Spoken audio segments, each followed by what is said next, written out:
नाज़रीन कराम, जनरल ज़ियाउल हक के नाम से पाकिस्तान का बच्चा बच्चा वाकिफ़ है। जनरल ज़ियाउल हक पाकिस्तान के आर्मी चीफ और फिर सदर पाकिस्तान भी रहे।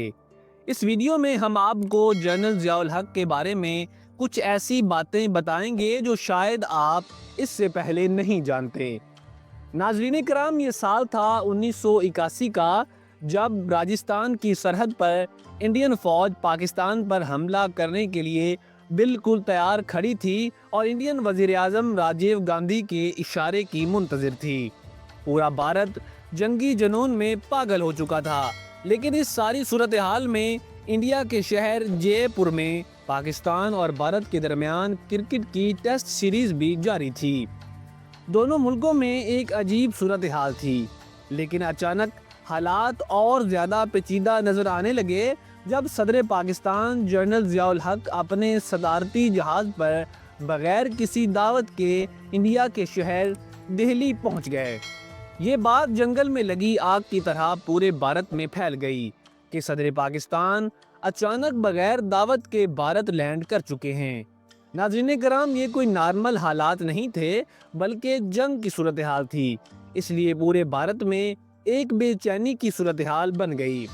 दूसरी जानिब जब इंडियन वज़ीर आज़म राजीव गांधी को बताया गया कि सदर पाकिस्तान अचानक इंडिया पहुंच रहे हैं, तो ना चाहते हुए भी सफारती आदाब का ख्याल करते हुए इन्हें एयरपोर्ट पर इस्तकबाल के लिए जाना पड़ा। नाज़रीन कराम, यहाँ एक बात आपको बताते चलें, कहा जाता है कि सदर पाकिस्तान सिर्फ क्रिकेट मैच देखने के लिए भारत गए थे। बहरहाल जब ज़ियाउल हक दिल्ली पहुंचे, राजीव गांधी ने बड़ी बेदिली के साथ उनसे हाथ मिलाया और अपने सेक्रेटरी से कहा कि सदर साहब क्रिकेट मैच देखने आए हैं, तो इनको मैच दिखाओ और इनका ख्याल रखना।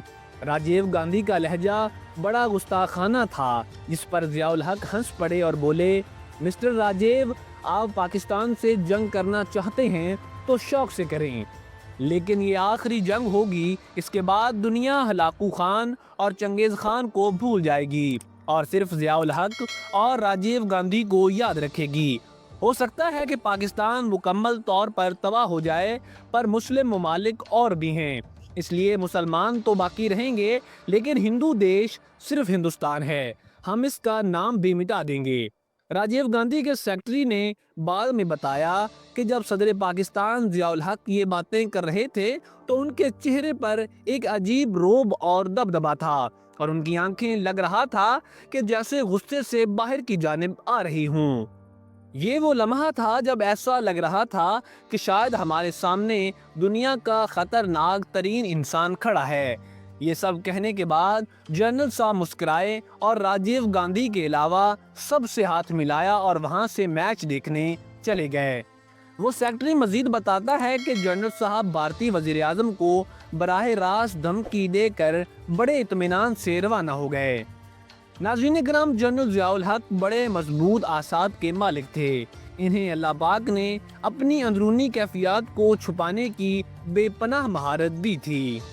जनरल साहब दूसरों को अपने फैसले की कानो कान खबर नहीं होने देते थे।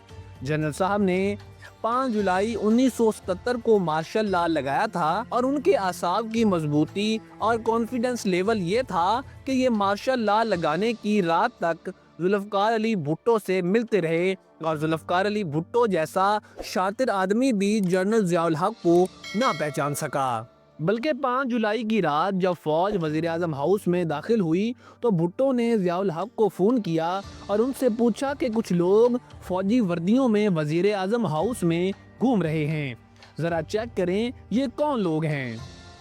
नाज़रीन कराम, जनरल ज़ियाउल हक 17 अगस्त 1988 को एक त्यारा हादसे में इंतकाल कर गए।